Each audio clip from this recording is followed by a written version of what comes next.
दोपहर का समय था। धूप बहुत तेज थी। राजीव को पोस्ट ऑफिस कुछ जानकारी के लिए जाना पड़ा। मोटरसाइकिल से उतर राजीव पोस्ट ऑफिस के बाहर खड़ा हुआ था। तभी वहां बेंच पर बैठे एक बूढ़े व्यक्ति ने उसे आवाज़ दी। बेटे, जरा सुनना, प्लीज़ मेरा एक काम कर दोगे? राजीव ने प्रश्नवाचक दृष्टि से उनकी ओर देखा। बूढ़े व्यक्ति ने कपकपाते हाथ से एक अंतर्देशीय पत्र उसकी ओर बढ़ा दिया। जरा एक छोटी सी चिट्ठी लिख दोगे प्लीज़? राजीव ने आश्चर्य से उन्हें निहारा। पढ़े लिखे लगते हैं फिर भी। तभी उसकी नज़र उनकी 2 उंगलियों पर पड़ी। उन पर पट्टी बंधी हुई थी। ओह, तो इसके कारण उंगलियों में चोट लगी है ना बेटे, लिखने में? कोई बात नहीं। आत्मीयता से उनके पास बैठ राजीव ने पत्र हाथ में लिया। क्या लिखना है? बूढ़ा व्यक्ति खुश हो गया। गदगद स्वर में अपना पेन भी उसे पकड़ाया। पहले पता लिख देना। नाम के साथ श्री लगा। पाने वाले का पोस्ट लिखवाया। General manager. लिखते हुए राजीव ने सोचा, शायद ये महाशय वहाँ सर्विस में रहे होंगे। आज किसी काम से पूरा पता लिखवाकर उन्होंने पत्र लिखवाना शुरू किया। आयुष्मान पुत्र अजीत सिन्हा। ओह, तो ये हैं जनरल मैनेजर, इनके सुपुत्र हैं। फिर भी नाम के साथ श्री। खैर मुझे क्या, उसकी कुशलता की कामना लिखवा। गला खखार बूढ़े व्यक्ति ने मजमून लिखवाना आरंभ किया। तुम्हारी माँ की तबीयत कुछ माह से ठीक नहीं रहती। अभी दवाइयों का खर्चा भी बढ़ गया है। कुछ रुपए भिजवा देते तो अच्छा रहता। लिखते हुए राजीव की उंगलियां कांप उठी। एक पिता की पैसों के लिए अपने ही बेटे से ऐसी गुजारिश। अचानक उसके मन में कोई कील सी चुभी। जब मेरे दिल को इतना धक्का लग रहा है तो इस बूढ़े इंसान को, वृद्ध पिता को कैसा लग रहा होगा? उसने महसूस किया। ऐसा लिखवाते हुए उन सज्जन की आवाज़ थर्रा गई थी। गला रूंध गया था। एक पिता के लिए इससे पीड़ादायक स्थिति और क्या होगी कि जिस बेटे पर उसको लायक बनाने के लिए अपना धन उसकी हर ज़रूरत पर बिना मांगे खर्च किया, आज उसी के सामने अपने खर्च के लिए हाथ फैला गुजारिश करनी पड़ रही है। दाता से याचक बनने की कैसी पीड़ादायी दुखद स्थिति थी ये। कुछ पलों की तनाव भरी शांति छा गई।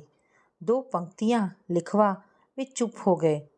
राजीव आगे के लिए इंतज़ार करने लगा। कुछ क्षण बाद उसने नज़रें उठा उनकी ओर देखा। आगे एक लंबी सांस ले उन्होंने होठ भींच लिए। बस बेटे, इतना ही। और पत्र खत्म करने का संकेत किया। तुम्हारा पिता मनोहर सिन्हा। राजीव आश्चर्य से उन्हें देखने लगा। जब 2 पंक्तियां ही लिखवानी थी और पैसों की इतनी ही तंगी है तो अंतर्देशीय क्यों लिखवाया? पोस्ट कार्ड लिखवा देते। पोस्ट कार्ड वहाँ अच्छा नहीं लगता बेटे, इतना बड़ा ऑफिसर है वो। और फिर रिसीट सेक्शन वाला बाबू भी पढ़ लेता तो घर के पते पर भेज देते। वहाँ तो कोई दिक्कत। वो मेरी बहू है ना, मेरे पत्र फाड़ कर फेंक देती है, बेटे तक पहुँचने ही नहीं देती। इसीलिए भावना के अतिरेक में मनोहर जी के मन का दर्द छलक उठा। गला रुंध गया। किसी मासूम माता पिता से बिछड़े बच्चे की तरह बदहवासी उनके चेहरे पर छा गई। यह सुनकर राजीव का कलेजा मुंह को आ गया। एक पिता जिसने अपनी पूरी जवानी, अपनी दौलत अपने बेटे को पालने बढ़ाने और इतने ऊंचे ओहदे के लायक बनाने में खर्च कर दी, आज उसी बेटे से अपने मन की पीड़ा अभिव्यक्त कर पाने में कितना असमर्थ है। वो भी सिर्फ अपनी बहू के कारण, जिसका उनके बेटे को पालने लायक बनाने में कोई योगदान नहीं है। उसे तो ऑलरेडी सेटल्ड पूर्ण लायक एक इंसान पति के रूप में मिला था और उस पर पूर्ण अधिकार जमा उसकी पूरी कमाई पर कुंडली मार वह सास ससुर को ठेंगा दिखा रही थी, जिनके त्याग के कारण ही पति इस कमाई के लायक बना था। कुछ क्षणों तक पीड़ादायी स्तब्धता छाई रही। फिर मनोहर जी ने होठों होठों में थैंक्स बुदबुदा उसके हाथ से पत्र लिया, सामने खिड़की पर रखे गोंद से चिपकाया और डाक के डिब्बे में डाल थके हारे कदमों से गेट की ओर धीमी गति से बढ़ गए। राजीव की ओर उन्होंने गर्दन उठाकर देखा तक नहीं। राजीव उनकी विक्षत मनोस्थिति समझ रहा था। यदि एक बार भी राजीव से उनकी निगाह मिल जाती, निश्चित था कि उनकी आंखों से आंसू ढुलक पड़ते। मनोहर जी के जाने के बाद भी राजीव कुछ देर तक वहीं जड़वत बैठा रहा। आधे घंटे बाद अपने काम निपटा राजीव घर की ओर रवाना हुआ। चौराहे पर रेड सिग्नल होने पर जो ही वह रुका, बाईं ओर मनोहर जी जाते दिखे, पसीने से लथपथ, छड़ी टेकते, कांपते कदमों से। राजीव स्तब्ध रह गया। मनोहर जी ने अपने पते में शिव कॉलोनी लिखवाया था।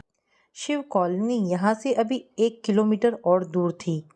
तो इतनी दूर, इतनी गर्मी में, पैसों की तंगी के कारण पैसे बचाने की खातिर बेचारे टेम्पो भी नहीं कर रहे थे।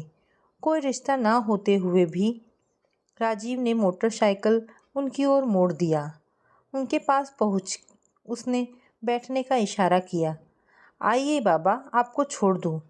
बेटा तुम काहे नाहक तकलीफ़ कैसी?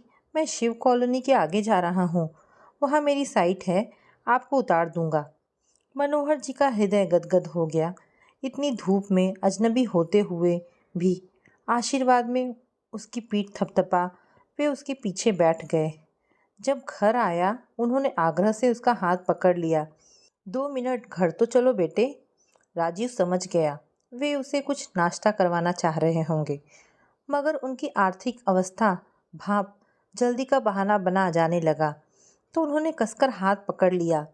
देखो तो, मेरे हाथ के लगाए नींबू आंवला है, इनका शरबत गर्मी में बहुत राहत देगा, इन्हें अतिरिक्त खर्चा नहीं करना पड़ेगा। आश्वस्त हो राजीव अंदर आया। घर 2 मंजिला था। 35 वर्ष पूर्व जब इधर सुनसान था, नई सोसाइटी बनना शुरू हुई थी, मनोहर जी ने सस्ते में 2 प्लॉट खरीद लिए थे। एक में बैंक लोन ले घर बनवा लिया, दूसरे में बगीचा लगा लिया। शरबत पीकर राजीव को वाकई बहुत तरावट मिली। जाने लगा तो मनोहर जी की पत्नी शारदा प्लास्टिक थैली में बहुत सारे नींबू ले आई। राजीव को संकोच हुआ। अभी गर्मी में नींबू, वो भी इतने बड़े बड़े, 5-5 रुपए में एक बिक रहे थे। मनोहर की अगर इन नींबुओं को बेचते तो उनकी कुछ कमाई हो जाती। इसी हिचक के कारण राजीव नींबू नहीं ले रहा था। मनोहर जी समझ गए। उन्होंने प्रेम से नींबू का थैला पकड़ा दिया और कहा, बेटा 3 पेड़ हैं, फूलों के भी हैं, आस पड़ोस में सबको बांट देता हूँ। सही तो है, पड़ोसियों से आत्मीयता भी बनी रहती है, वरना बेटा तो सैकड़ों किलोमीटर दूर, वो भी निर्मोही। राजीव उन्हें धन्यवाद कहकर चला आया, लेकिन मनोहर जी की दशा देखकर राजीव का मन बेहद अशांत था। वह बेचैनी से घर में इधर उधर चक्कर घिनी से घूम रहा था। उसके दिमाग में विचारों की बहुत उथल पुथल मची हुई थी। इन 15 दिनों में राजीव 3 बार उनके घर आया था। 2 बार पत्नी को भी साथ लाया। एक आत्मीयता बन गई थी उनके बीच। उसकी पत्नी सीमा के कारण पहली बार उन्हें बहू का सुख मिल रहा था। भले ही वो पराई थी, पर सास ससुर के समान सम्मान दे रही थी उन्हें। मगर आज जब राजीव आया तो उन्हें विचारों के भंवर में डूबता उतरता छोड़ गया। वे कुछ तय नहीं कर पा रहे थे कि राजीव के प्रस्ताव का क्या जवाब दे। ऐसे वक्त में उन्हें अपनी बिटिया माला की बहुत याद आई। काश यहाँ होती तो उससे सलाह मशवरा कर लेते। तभी बाहर रिक्शा रुकने की आवाज़ आई। खिड़की से झांक कर देखा तो माला सुजीत संग उतर रही थी। बेटी दामाद को देखते ही उनकी बूढ़ी रगों में जान आ गई। दौड़कर दरवाज़ा खोला, तब तक माला सुजीत बरामदे में आ गए थे। बेटी को गले लगा वे भावुक हो गए। बिटिया तुझे ही याद कर रहा था और मैं आ गई। खुशी से खिलक माला ने उनके चरण स्पर्श किए। उन्हें लेकर मनोहर जी अंदर आए।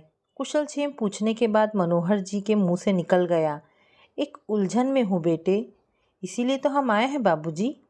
माला ने पूरी बात सुने बिना कहा, आपको राजीव का प्रस्ताव मान लेना चाहिए। सुजीत ने उनके कंधे पर हाथ रखते हुए कहा। मनोहर जी अवाक उसे देखते रह गए। ये दोनों राजीव को कैसे जानते हैं और उसका प्रस्ताव, इसकी भी उसे जानकारी?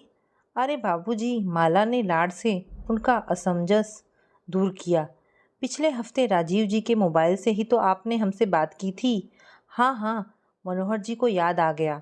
मगर वो प्रस्ताव, इसकी जानकारी इन दोनों को?